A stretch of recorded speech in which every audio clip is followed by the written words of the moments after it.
Good morning, students. So we start today lecture. First, we discuss how can we access members of structures. I have already told you about structures in C++, and they are same just like structures in C. So you know very well that to declare a structure, we need to use struct keywords, and a structure can have different type of data elements. Like here we have a structure M, which is used to store the variable of employees. So here we have name, then age and salary of the employees. I have declared an instance of structured M S1 along with the definition of the structure. We can combine the declaration of instance and definition of a structure together also whenever there is a need to do so. So now how can we access the member of a structure? So member of a structure variable is accessed using a dot operator. For example, if we want to access age of any employee, we can use it s1 dot age. Remember, we have to use the instance of the structure. We can't use the name of the structure, rather we use the instance of the structure. We can't write m.age. We can write s1.age because age is associated with some instance of an employee, because structure is also just a blueprint. When we define any instance of a structure, we actually give memory locations and we can store values for that instance. So s1.age gives us age of the employee s1. Next, if we are using pointers for the structures, so we can also access the elements of the structure by using this arrow key. So in case of a pointer, we use arrow key operator instead of dot, and you can see that we have declared a pointer s2 of type M, and this pointer s2 is assigned the address of s1. The first line m star s2 is equal to ampersand s1. This is assigning the address of s1 to a pointer s2. Now we can use the pointer s2 to access the members of the structures. Next statement, you can see cout s2 arrow is. So this s2 and s1 both are the same instance because s2 is pointing to the address of s1. So s2 arrow is gives us about the value of age of instance s1 of structured employee. So we can see two different methods, one for an ordinary structure element and second for a pointer to the structure. Now we come to another topic, accessing data members and member function of a class outside the class. Inside the class, we need not to use any special operator because class knows about its data members and its member function very well. But if we want to access any data member and member function of a class outside the class, we can do so with the help of dot operator. Yes, the same dot operator that we use to access member of a structure can be used to access member of the class. Here also we use object name instead of the class name because class is also a prototype that has no memory But when we create any object of that class, we actually assign memory to the data members, and the values for that members can be stored, and we can access them also.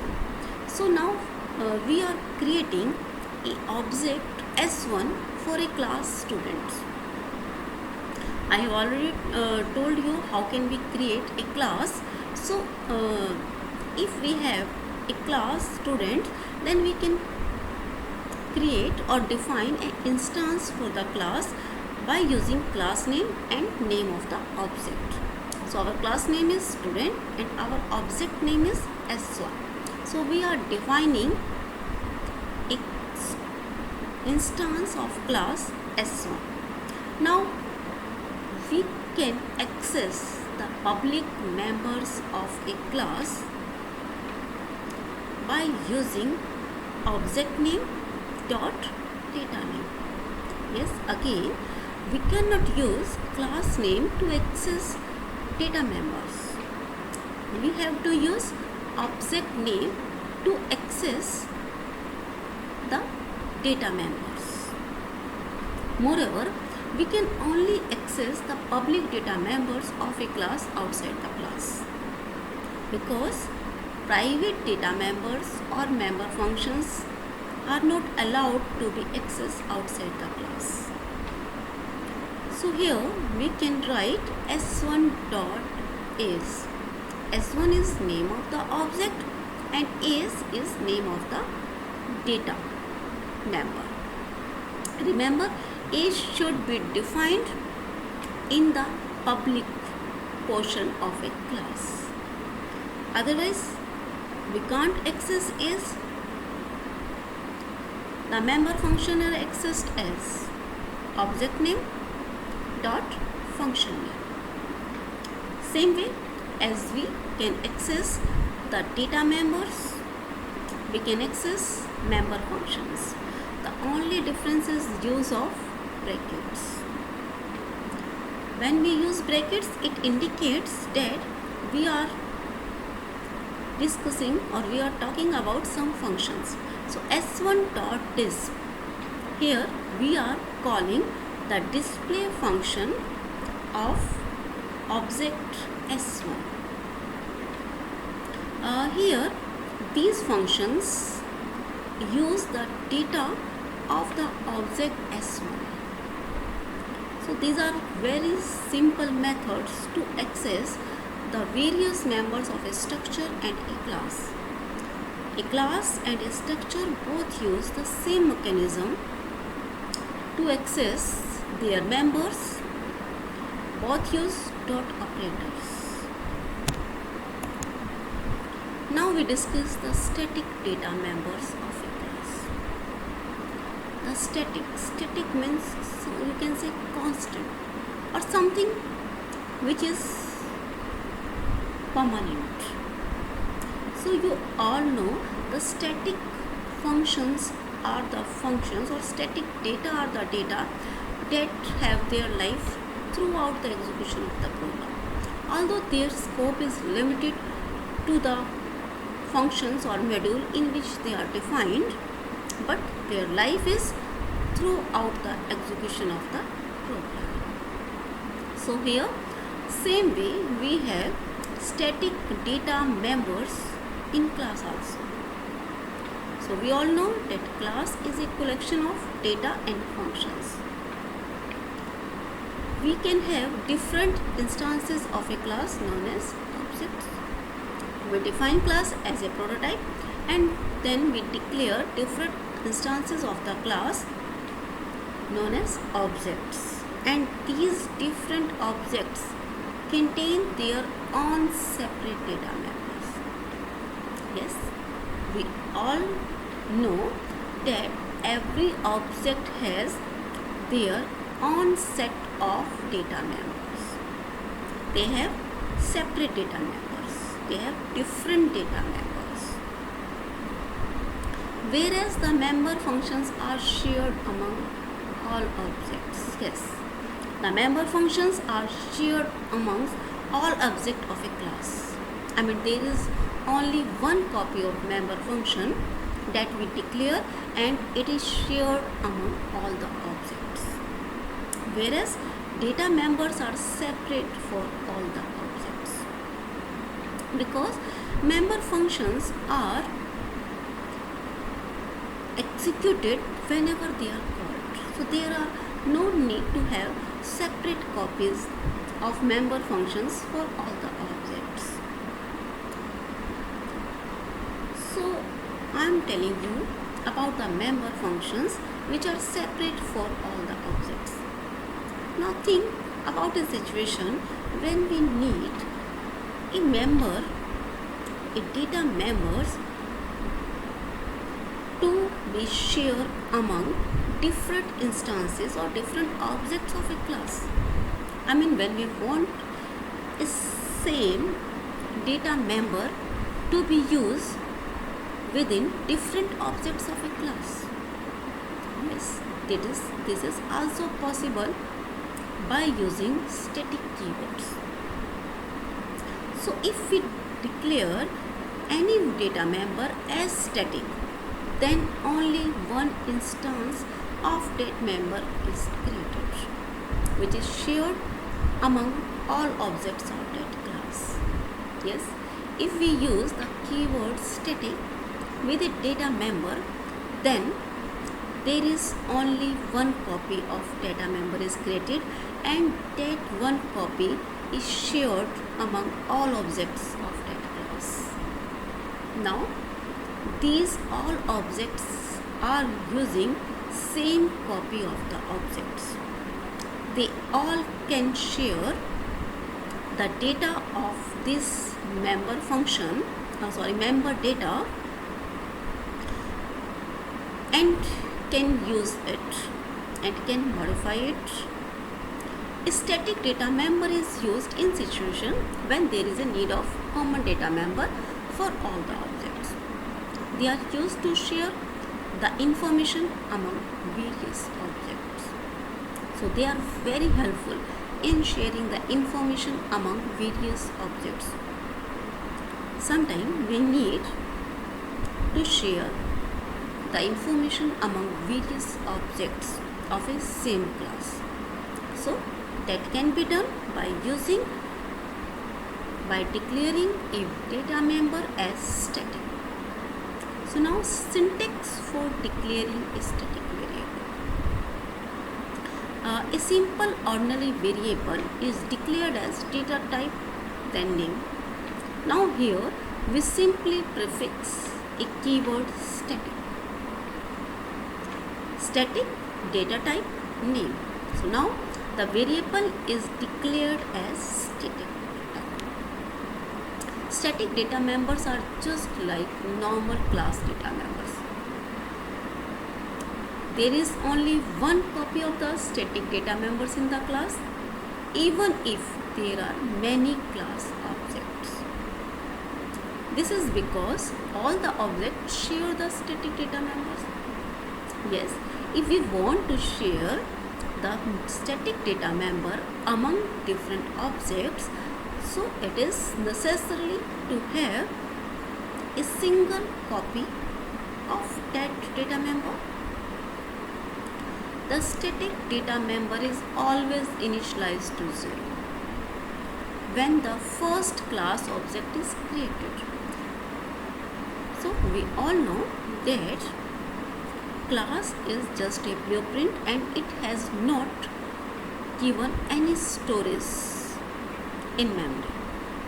It is the object that has memory storage. So whenever we create first object and memory is allocated to that object, the static data member is also gets memory then, and it was initialized to 0. But the initialization to 0 is done only if there is no other initialization. I mean, if we want, we can also initialize the static data member in our program. But if user does not do any such initialization, then the static data member is automatically initialized to 0 during the creation of first object of that class. We can't define a static variable in the class definition. Yes, but as we all know that the objects are created for a class, so we cannot initialize a static variable inside a class because it is very confusing, as class has no memory, and for the initialization the variable should have a memory location so that it can store its value in that location. So to avoid the confusion or to have consistency with the OOPS concept, we define a static variable outside the class. Although static variable is always defined inside a class, declared inside a class, but it is defined or it is initialized outside the class, and it is initialized outside the class using the scope resolution operator to identify which class it belongs to. Of course, we have to use the name of the class so that we can clearly get the idea that this particular static variable belongs to this class. Again, we are seeing another use of scope resolution operators. So scope resolution operators can also be used to initialize a static data member of a class. This is the third use of scope resolution operator. The first is to define global variable or to access global variables. Second is to define functions of a class, and third is to define the static variable of a class. The scope of a static data member is within class, but it continues to live till the execution of a program. It is the same, just like an ordinary static data member. The scope of a static data member is within the class only, but it is live till the execution of the program. So lifetime is during the whole program, but we can use this static data member within the objects of class only. Now here we have an example of a static data member. So let's check for it. Here I define a class example exp, and in this class I have a static variable count, which is type of integer. So next I define a function exp which increment the count variable. This exp is having the same name as that of the class. They are the special functions which are known as constructors, and they execute automatically whenever we create any object of a class. So when we create any object of class exp, a exp function is called and it automatically increment the count variable. So next function is display, which is used to display the value of count. So count, cout, count, and then I use a statement AND L, a word AND L. AND L is used to indicate end of the line so that cursor can be transferred to the next line. You can use it with the cout statement. So after the declaration of class, you can see we are defining the static data member like int exp count equal to 0. So here we use name of the class exp and then we use count variable. So I have already told you the definition of a static data member is done outside the class. Next we are defining main function. Here in the main function we again create two objects of the class exp, s1 and s2. Now we can call display function for s1 and s2. As I have already told you, exp function is automatically called whenever we create an object of class exp. So when we create s1 and s2, exp is called automatically for x1 and then for s2. So value of the count is incremented automatically during the creation of new objects. So s1 dot disp, it display value 1 and s2 dot disp, it display value 2. So here we can see the definition of a static variable, then use of a static variable and display of a static variable. In this program you can try to run this program in your PC and you can see the output of this program. So now why we always define a static variable outside the class? I have already told you it is very necessary to define a static variable outside the class. If we define it inside the class, then it would be against the concept of OOPS. That class is just a blueprint that does not have any memory. So defining a variable inside the class needs memory, and a class does not have any memory. So they define outside the class because the memory space for these variables is allocated only once. Yes, the space for these variables is allocated only once because there is only a single copy of static data member for all the objects. The second point is there is only one static member variable for the class that is shared among all its objects.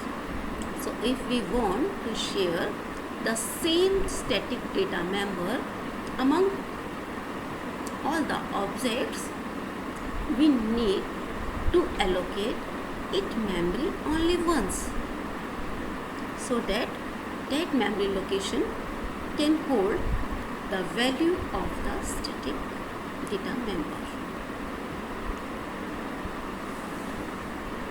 Now the static member function. The same way we can also have static member functions. They can also be defined as static data members in a class just by prefixing a static keywords.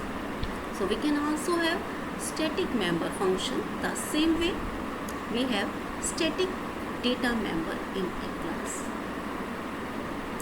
By declaring a function member as static, we make it independent of any particular object of the class. Yes, the static member functions are also independent of the object, just like static data member. We all have a single copy of static data member among the objects. Same way, we have a function which is declared as static is independent of any particular object of the class. So here we take example of a function which is declared as static. So again I am using example of class exp. Here we have a static keywords int count, then we have public portion. Here we have two different functions. One is exp which is used to increment the count variable. Second is display. Here we define the display function as static. So it is used the same way just like a normal function. Now we can see the definition of a static data member again by using scope resolution operator, and then we define two different instances of class exp. So as a static function does not belong to any particular objects, so we can't use object name to call a member function. So here we have to use class name instead of object name, and we use scope resolution operator rather than dot operator.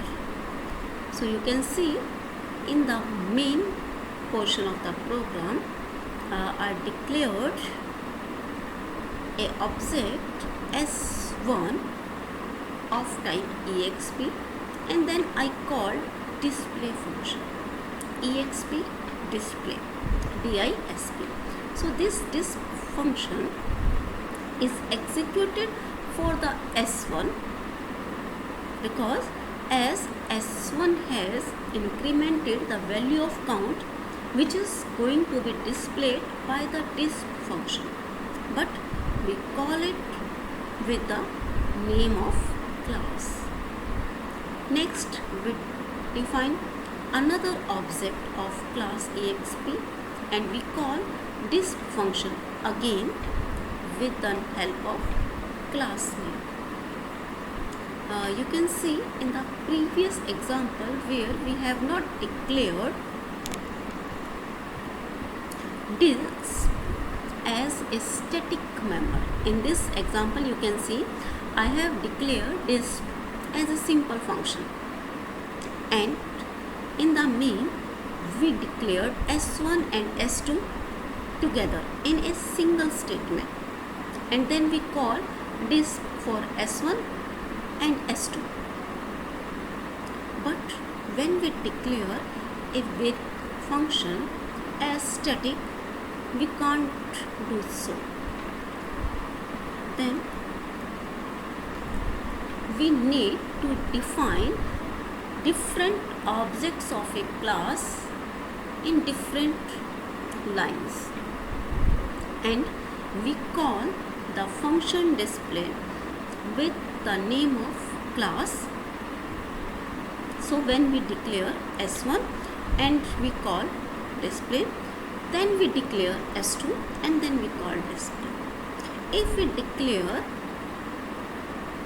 x1 and s2 together in a single line, just in our previous example, then when we call exp display, it will be called with the values of s2. So here we define the object, then we call the function. Again we define objects and then we call the functions. So a static function is called using class name instead of object.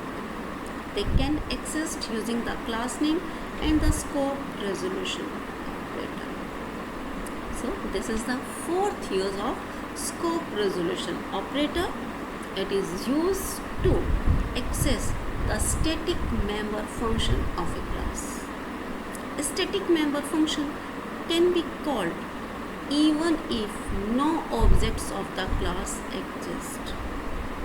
Yes, we can call static member function even if there is no object of the class, as they don't belong to any objects, they are independent of the objects, so we can call them even before the existence of any objects.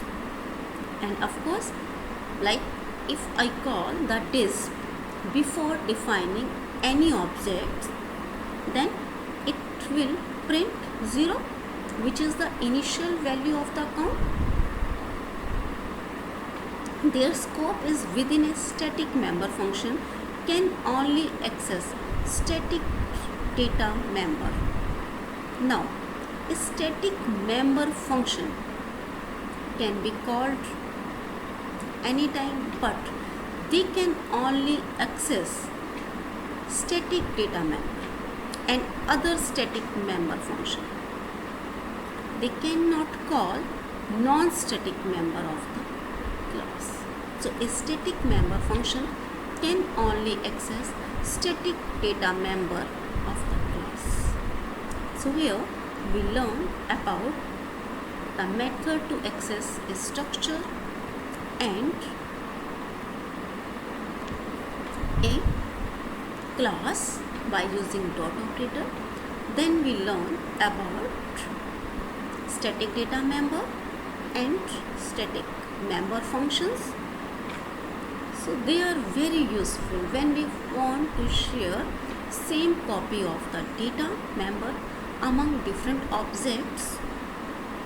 They can use to count the number of objects for a particular class, because every time when we create a new object, the count increments and it gives us the value of number of objects that are created for that particular class.